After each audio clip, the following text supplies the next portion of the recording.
Selamat pagi anak-anak SD Santo Markus, anak kelas 5 khususnya. Kembali lagi kita akan belajar matematika ya. Semoga kalian semua dalam keadaan sehat dan selalu semangat di dalam belajar matematika. Ya, pada hari ini kita kembali akan belajar bab 7. Kita melanjutkan yang kemarin ya, tentang data dalam bentuk tabel, piktogram, diagram batang, dan diagram garis. Hari ini kita akan fokus belajar menyajikan data. Dan materi kita menyajikan data dalam bentuk tabel distribusi frekuensi. Ya, kalian sudah siap? Mari kita belajar cara menyajikan data.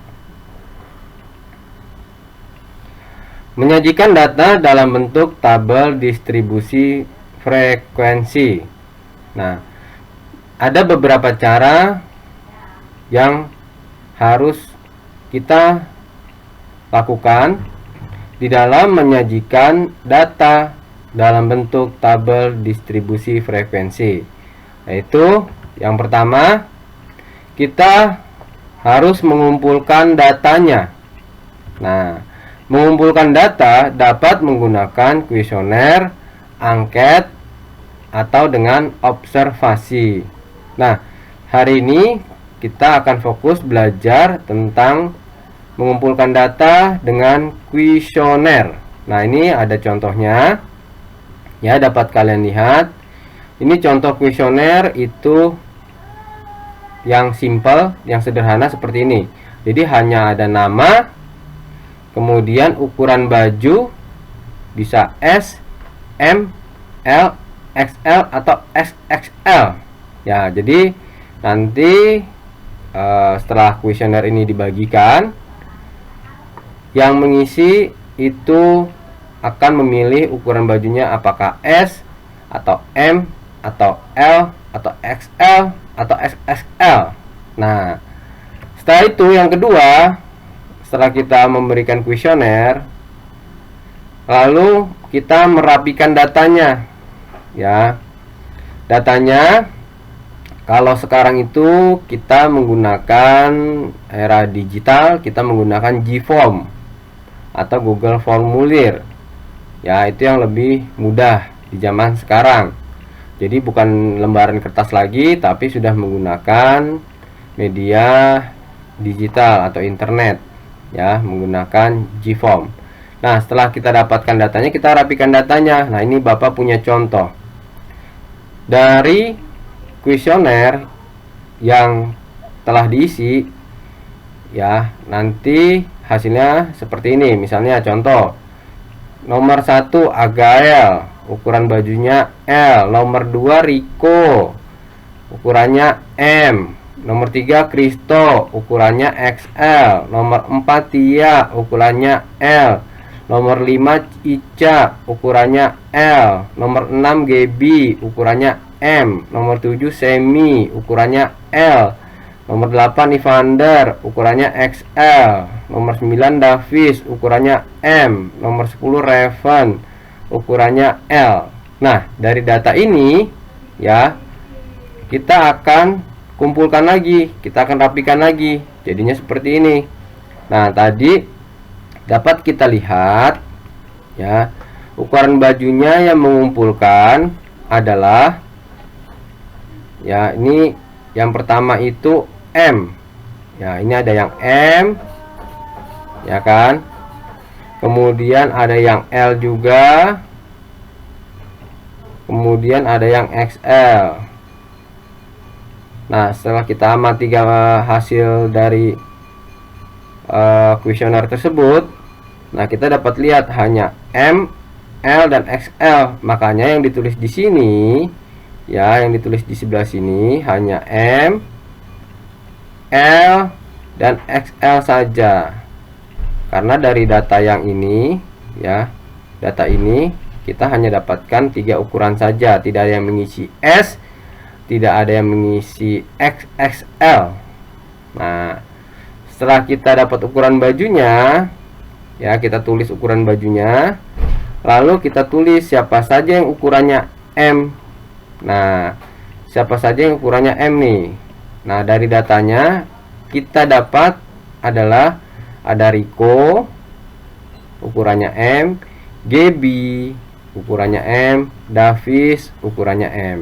Nah, ini kan kita bisa lihat Riko M, Gaby M, Davis M. Oke, kemudian yang kedua L. Kita lihat yang L. Ya. Kita lihat di data sebelahnya. L itu Agael. Lalu ada Tia, ada Ica, ada lagi Semi, ada lagi Revan. Nah, ini sudah ditulis di sini. Ya, kita tulis. Kemudian ukurannya XL, ukurannya Kristo dan Evander. Nah, kita tulis di sini Kristo dan Evander. Selesai. Berarti kita sudah merapikan data dari kuesioner yang sudah kita sebar atau yang sudah kita share. Setelah itu, setelah kita rapikan, baru tahap terakhir adalah ya kita menyajikan data. Nah, menyajikan data nama siswa dilambangkan dengan turus. Boleh nama siswa atau nama orang itu dilambangkan dengan turus. Turus itu ditulis dengan angka 1 Romawi, ya.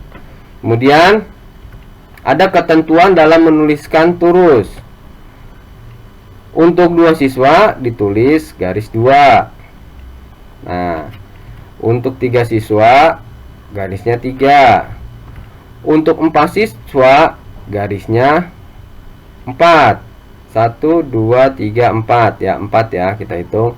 Kemudian nah, untuk 5 siswa, nah ini yang membedakan 5 siswa itu ada garisnya.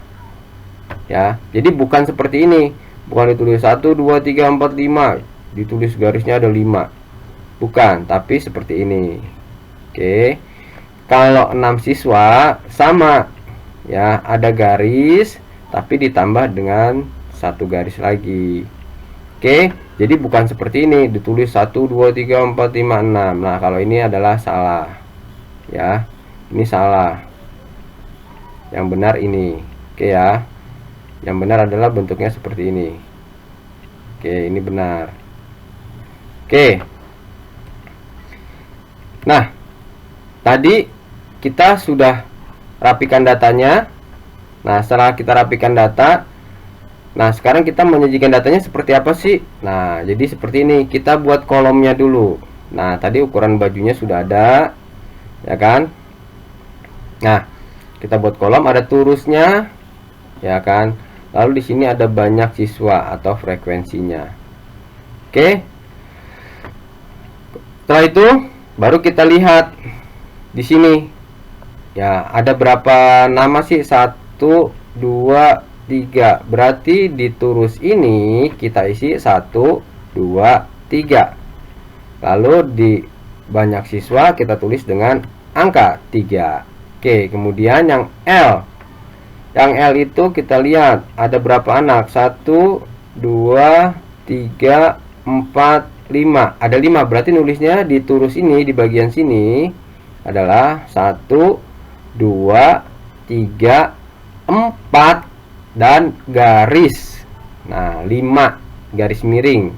Oke ya. Berarti di banyak frekuensinya ada 5. Kemudian yang XL. Yang XL itu 1 2 anak. Berarti kita tulis di turus ini 1 2. Ya, 2 garis. Kemudian kita tulis angka 2 di banyak siswanya. Nah, inilah cara menyajikan data dalam bentuk tabel. Kalian sudah paham ya caranya Jadi langkah-langkahnya harus kalian pahami ya. Dari pertama kita mengumpulkan data menggunakan kuesioner, lalu kita merapikan datanya ya. Setelah kita dapatkan kuesionernya, hasil kuesionernya, lalu yang terakhir kita sajikan data dalam bentuk tabel banyak siswa atau frekuensinya ya.